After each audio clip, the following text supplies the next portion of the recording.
Welcome back to 30 at 6. On January 25th, which is this coming Friday, the Cecil Land Trust will hold its second annual Robert Burns Dinner in Fair Hill. We've learned on previous episodes of 30 at 6 that the Burns Dinner is a celebration of the life and poetry of Scottish poet Robert Burns. And the Cecil County dinner in particular is locally sourced. The food will be locally sourced, which is super cool. And here to tell us all about it is Rumbleway from Rumbleway Farms. Hi, nice to meet you. So you are the menu planner and preparing all of the food for this dinner. Chief cook and bottle washer, yes. So we've planned the menu around the Robert Burns dinner. Some of the menu is similar to what it was last year, and some of it is recipes that I've found that are Scottish in origin. Right. So tell us about the menu. So we are starting off our menu with some appetizer. Mm-hmm. We're having some smoked salmon. We're having Scotch eggs, which are eggs that are wrapped in sausage and then breaded and fried, which are delicious. They are delicious. Some locally sourced cheese. We're then having kakaliki soup, and that's kind of a funny, it's basically chicken soup with leeks and potatoes, but kakaliki soup. And then we're having a nice green salad. And our first dish is we're doing lamb meatballs with a bit of a gravy, and we're doing a beef stew with that. And then the last dish is called colon skink, and it is a haddock dish with cream and potatoes and mushrooms. And then we are having a dish called Rumbledy Thump, which is a traditional Scottish dish where they take turnips and mashed potatoes and they make them mashed and they mix them with cabbage, and then you put cheese on top and you bake it, and it's delicious. It's really, really good. Delicious. Great way to get your veggies in there. This sounds way better than the Robert Burns dinner I went last year. And then the last dish, which is the traditional haggis. Right. So what is the haggis? So for haggis, you take organ meat, which would be the heart and the liver and sometimes the tongue, and a little bit of suet, which is just fat, the internal fat. And then you cook that with toasted oats. Okay. And then it's typically baked in a goat stomach. For this dinner, obviously, for the amount of people, I can't bake it all in a goat stomach. Yes. We will have the parading of the haggis, so we will parade a haggis through the room. And, of course, they will be doing poetry to that and everything, but folks will be having a non-traditional haggis. Right, okay.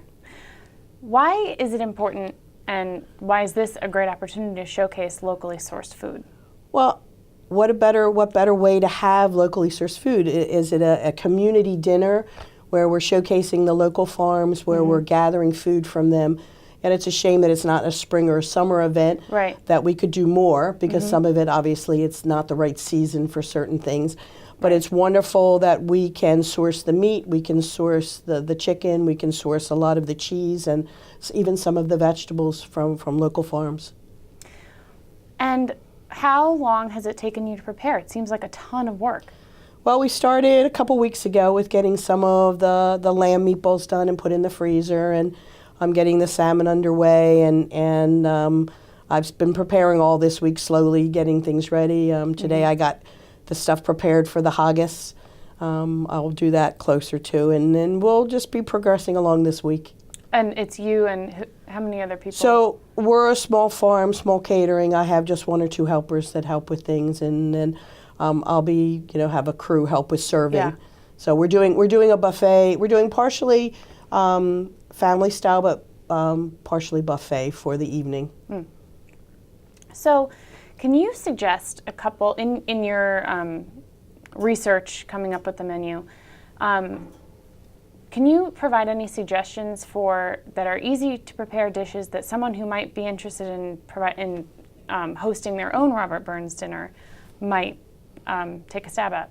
Well, any kind of a lamb dish, obviously. Any type of lamb. We're doing meatballs just because last year they did a stew, and I wanted to have just a little bit of difference from what the last chefs did to what I'm doing. So any type of lamb, whether it's a lamb stew, lamb meatballs, a lamb roast would be lovely. Typically, you're going to do some type of turnip and potato and cabbage. So I just kind of put them all together, and that's an easy dish. And you can even make a non-traditional haggis at home. Sometimes they stuff them into like sausage skins, and then they boil them that way. Okay. That's a nice way to serve it. So it's more like a little sausage. But it's a lot of fun. So any kind of cabbage and turnips and potatoes, like a bubble and squeak or anything like that is fun to do at home. Great. Yeah, I'm sure there's a ton of stuff Yeah, online. and the internet's great. I mean, Yeah. you can really source, like you just look up Robert Burns dinner and they'll give you all sorts of ideas for recipes that you can try. Great. So, as you mentioned to me before the show, there are still tickets available. Yes. I thought they might be sold out because last year's dinner was so well attended. Right. But there are tickets still available, and you can buy them. I know you can buy them online at the Cecil Land Trust website, or you can call Elisa. Her number is 410-410-3717. And one thing to note is that they won't be able to take credit cards at the door. So if you aren't going to pay ahead of time, you'll need to pay with cash or check at the door. So Robin, thanks so much for being here. Thank you. I'm really looking forward to Well, can't Friday. wait to feed you. Robin Way from Rumbleway Farms is the menu planner for this year's Robert Burns dinner.